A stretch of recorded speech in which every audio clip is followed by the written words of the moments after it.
Hey guys, here's Tony again at Cooking Around. Welcome back to my kitchen. As you guys know, I live in Poland and I'm soon opening my new restaurant. I know I keep on saying soon, but we're doing a little bit of construction work there, especially in the kitchen. We have little problems with the government.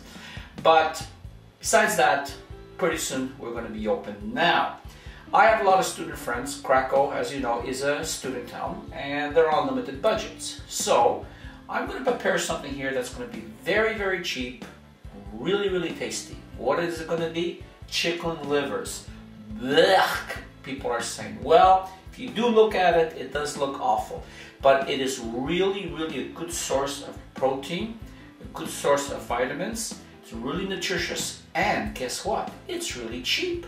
I have less than $1 there in that bowl. It's the cheapest part of the chicken. So what I'm going to do is I'm going to take this thing which looks horrible, this chicken livers here, and I'm going to be changing it to something awesome. You're going to see. So all my student friends out there who are on a budget, I want you to try this and you're going to see how good it's going to be. Very simple, very fast. Only 2-3 things you need here to get it going. So just watch. I shall be back. Okay, we're back. Here we go. Got a hot fry pan here. I put about 1 to 2 tablespoons of olive oil. No more, no less. And we are going to wait for that to heat up. And we throw in a piece of onion, and there's our sizzle. Now I want you to grab 1 medium onion. You can chop it any way you want, as long as it will fry open. And you put that in there. And you're going to keep on stirring that around for a couple of minutes. Now at this point, if you want, you can fry it in butter if you want, but I find that the butter makes the pate a little bit too greasy for me, so I kind of like it this way. So things are going really nicely. And now when the onions are a little bit translucent like that, I want you to take about 1 kilo of chicken liver and just add that to the mix.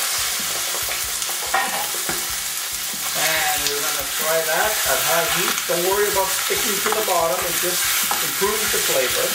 And we're going to keep on moving that until it's all fried.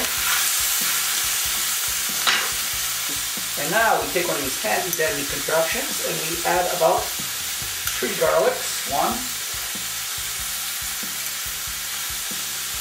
2, and 3. There we go. And we move that all around. Now, how is that starting to look? Still looks horrible, doesn't it? But we will fix that. Trust me, we will fix it. Okay. So I'm going to keep on cooking this over high heat, and I shall be back. Hey, it's coming along really nice. It's about 3/4 of the way cooked. And now I want you to add about 1 teaspoon of thyme. Now you can add anything else you want to here. If you don't like thyme, you can add whatever type of herbs and spices you like. And about 3/4 of a teaspoon of paprika. So now we don't want to overcook it. And now the essence of essence. I'm going to add some red wine, about 1/4 of a cup. There you go. And we're going to let that go. You could smell that. Now, if you don't want to add red wine, because it could be a little bit on the expensive side for some of my friends, just add any type of vinegar. I would go more towards a red wine vinegar. And the essence of the essence. Some pepper, magic pepper. Now here you add as much as you want. Now I want you to grab a little knife, go to the largest part of the liver and slice it right down the middle. And you can see it's a little pink inside. That's where we stop. Now we turn it off, let it cool down, and then it goes to our blender. Alright, we're back. Grab yourself one of these fancy food processors. And we're going to be using this type of blade on it. And we're going to grab our mixture here that cooled down, and we're going to put that all inside the machine. And what I want you to do is scrape on the bottom and bring all those delicious juices off the bottom there. Now close it and contact. Now when it's been going for a little while, I want you to take your little spoon here and just bring everything down to the sides like that, so nothing gets missed. And away we go again. Okay, now we're going to see how thick it is. It looks absolutely perfect. So we bring down the sides one more time, and I'm going to add about half a teaspoon to start to see how that goes. And the response, I'm going to add about a tablespoon of olive oil. That's it, no more. And close that again and contact. See how that looks? Absolutely awesome.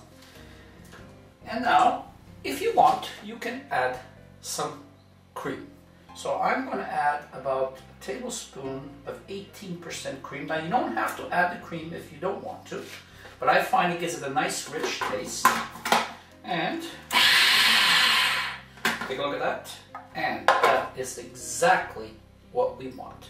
So I shall back. We're back now. Grab yourself a nice medium-sized bowl.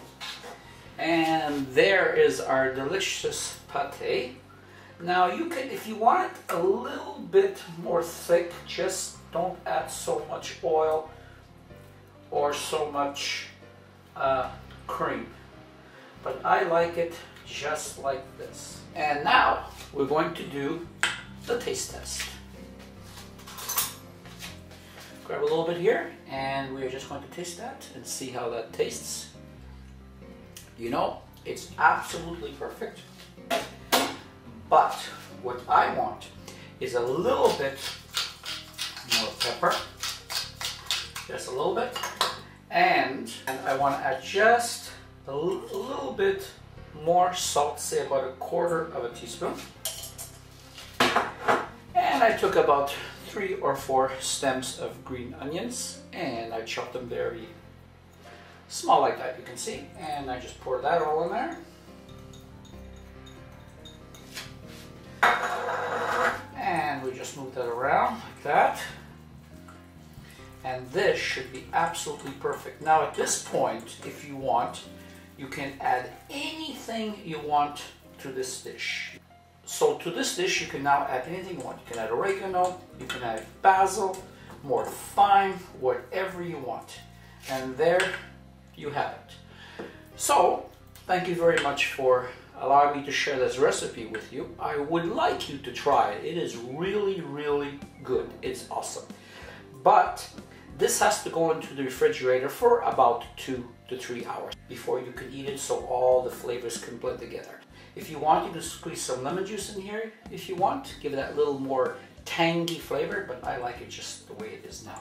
So, again, thank you very much from Tony and Cooking Around, and I'll see you again on my next cooking series.